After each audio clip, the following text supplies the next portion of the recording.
আল্লাহ না করো ইন্ডিয়া যে চাষের রাজত্ব বাংলাদেশে কায়েম করতে থাকছে, যদি ভারত হাদিভাইকে শেষ করার দ্বারা সফল হয়, বাংলাদেশিরা চুপ থাকে, ইনশাআল্লাহ আল্লাহ না করুক, আল্লাহ মাফ করুক, আল্লাহ মাফ করুক, আল্লাহ না করুক, অচিরেই আরো শুনতে পারবেন অমুক নাই তমুক নাই, কিছু হবে না, কিছু হবে না।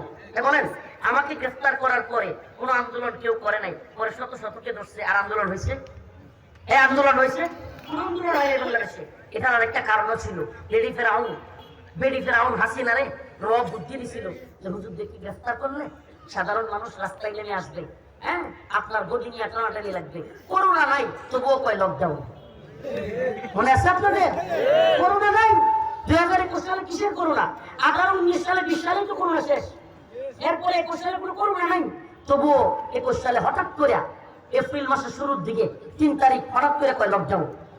আমার ভাই, আমার এক বড় ভাই বলছিল এই লকডাউন তো রফিকুল ইসলাম মাদানী আর মামুনুল হক সাহেবকে ধরার লকডাউন, এই লকডাউন দিয়ে আলেম ওলামাদেরকে ধরছিল। সিম্পটম ভাই খুব ভালোভাবে বোঝার চেষ্টা করবেন প্রিয় বাবারা, মনে কষ্ট নিয়েন না, আমাদের অন্তর থেকে কথাগুলো আসছে, কলিজার অন্তরস্থল থেকে বলছি, ও প্রিয় উম্মাহ তোমাদেরকে আমরা ভালোবাসি, আল্লাহকে আল্লাহর কসম ওই বাটপার নেতাদের চাইতে তোমাদেরকে আমরা বেশি ভালোবাসি। পেট আর পকেটের ধান্দাবাজরা তোমাদেরকে প্রকৃত ভালোবাসে না। এই জাতিকে আমরা ভালোবাসি, আমরা কোনো ধান্দাবাজির জন্য না। আমরা জানি আমরা এই দুনিয়ায় থাকতে আসি নাই, হয়তো আমাদেরকে শেষ করে দেওয়া হবে, শহীদ করে দেওয়া হবে, কিন্তু তোমাদেরকে সতর্ক করে যায়। রফিকুল ইসলাম মাদানীর গ্রেফতারের পরে যেভাবে চুপ ছিল, চুপ থাকার পরে সব আলেমদেরকে একে একে ধরা হয়েছে। আমার ভাই হাবিব যদি শহীদ হয়ে যায়, আল্লাহ তার শাহাদাতকে কবুল করুন। যদি শহীদ হয়, আল্লাহ তার শাহাদাতকে কি করুন? কবুল করুন।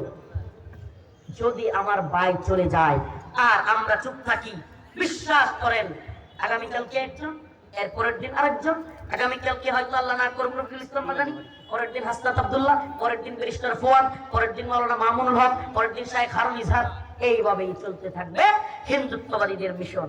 আপনারা যতই বলেন, স্লোগান দেন, আমরা দেখছি ভাই পারবেন না, পারবেন না। এই পুলিশ, সেনাবাহিনী, র্যাব, বিজিবি সবাইকে বলি, গোয়েন্দা সংস্থা, আমি জানি আমার কথাগুলো রেকর্ড করছে, তারাও শুনতেছে, সবাইকে বলি তৈরি হন, দেশ বিরোধী হবেন না, দালালি চাটুকারিতা গোলামি করবেন না।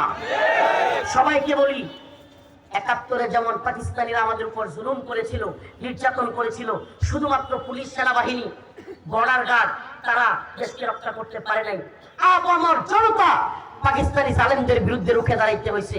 তেমনি ভাবে যদি পরিস্থিতি তৈরি হয়, শুধু প্রশাসনের লোকেরা, শুধুমাত্র বিডিআর, সেনাবাহিনী, পুলিশ রক্ষা করতে পারবে না। দেশকে রক্ষা করতে হলে তরুণ প্রজন্মের প্রত্যেকটা যুবককে জিহাদের জন্য তৈরি হতে হবে।